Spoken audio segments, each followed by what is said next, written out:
Secretary sa katauhan ni Pastor John Caruso.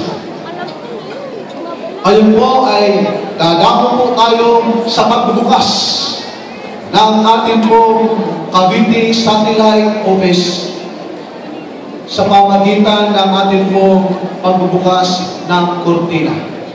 Sige po, sa ako po'y bibilang ng tatlo, sisimulan po ninyo ang pagdating po ng tatlo. Dahan-dahan lang po ha, dahan-dahan. Medyo romantic ang dating.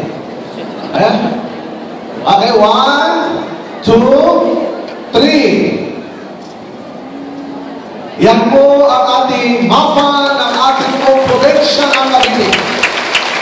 At nagkakabalat pa na. Wait po yan. Sunod po yan. Okay? Ayan. Yan po ang probinsya ng Cavite na mayroong higit 3 milyon na populasyon. Ang susunod po ay pagsabayin po ninyo. Maganda po na magkasabay tayong lumalakad. Hindi lamang po ang Cavite, kundi po ang Central Luzon Conference Leadership. Kaya dapat ay magkasabay ang paghila. Dito po natin masusubukan kung magkasabay.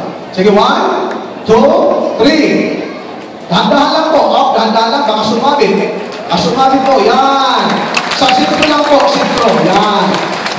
Cavite Satellite Office of Central Luzon Conference. And now I would like to call on Pastor Stephen Gafter, our IOS President, and Pastor Gerardo Cabubin, Ministerial Secretary of Central Luzon Conference, for our commitment prayer.